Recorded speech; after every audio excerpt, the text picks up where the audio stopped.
Aujourd'hui, notre société a 25 personnes.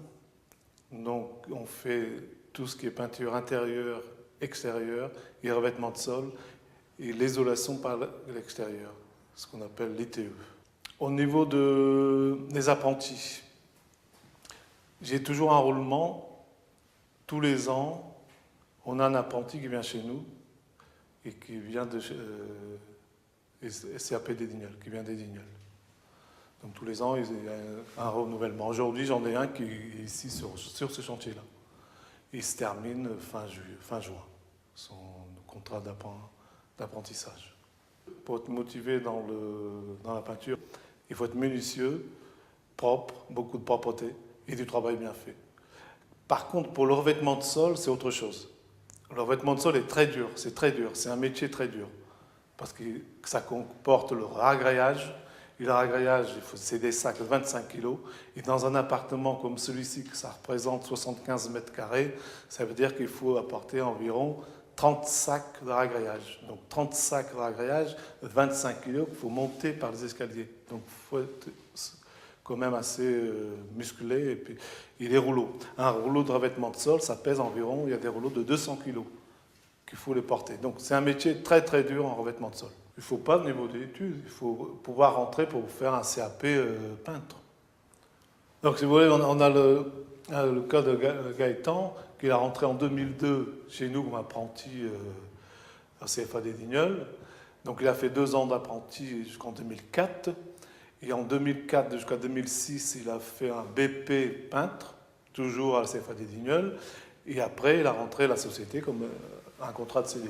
Donc, alors, si je prends l'exemple de ce chantier-là, nous arrivons dans un appartement qu'on voit des plafonds et des murs en béton brut. La première chose qu'on fait, c'est qu'on fait de la protection sur toutes les fenêtres pour éviter des projections, puis après le nettoyage. Nous arrivons, on enduit tout ce qui est béton. Après, nous avons le ponçage, la préparation.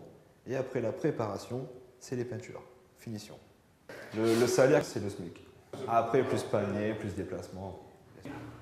3 grands métiers dans le EVAD, si on veut synthétiser un peu. 3 grands métiers, le gros œuvre pur, la réhabilitation, c'est ce que vous voyez ici, et la rénovation, qui est plutôt le segment de marché qui s'adresse aux particuliers. En sachant qu'on est très très attaché à la transmission du savoir.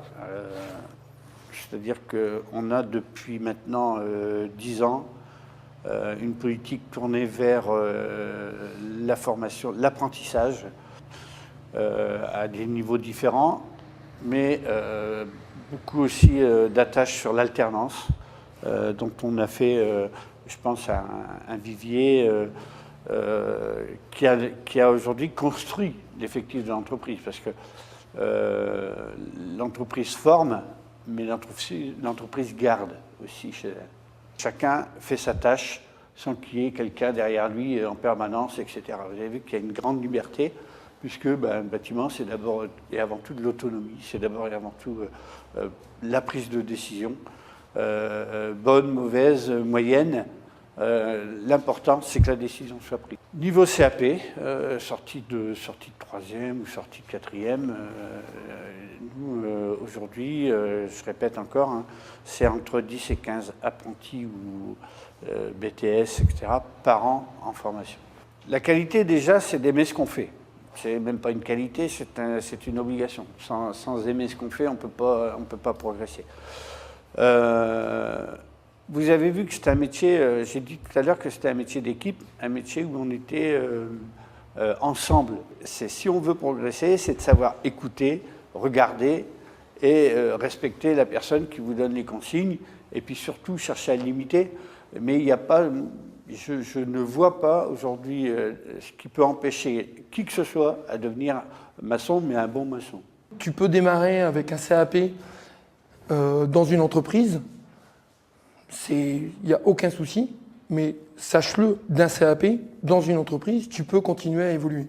Tout à l'heure, on le disait, tu peux finir largement chef de chantier, rien qu'avec un CAP, parce que l'entreprise va te reformer, va te donner les moyens de ce que toi, tu voudras aussi. Il y a une vraie volonté des personnes de vouloir progresser.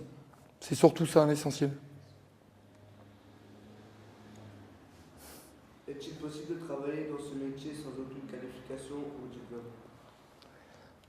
diplôme? Alors, il faut apprendre le métier du bâtiment. Le meilleur apprentissage, c'est sur le terrain. Ça, c'est sûr, tu apprendras ton métier que sur le terrain.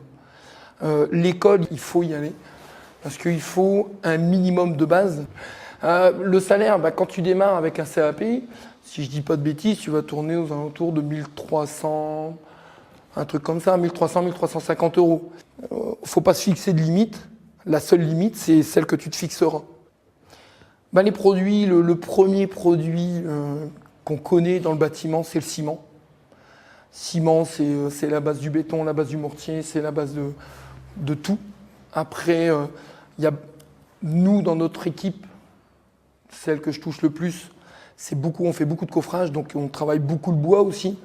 Mais quand on dit coffrage, on pense que c'est fait comme ci, comme ça. Non. Un bon coffreur, c'est avant tout un bon menuisier. Donc on a besoin de gens qui soient capables de toucher plusieurs matériaux. Et après, il y a tous les nouveaux produits qui sont là, qui techniquement viennent ajouter de plus en plus à la panoplie du maçon. Pourquoi j'ai fait ce métier, je ne saurais pas te dire, ça a été certainement un concours de circonstances. Par contre, je peux te dire pourquoi je suis resté.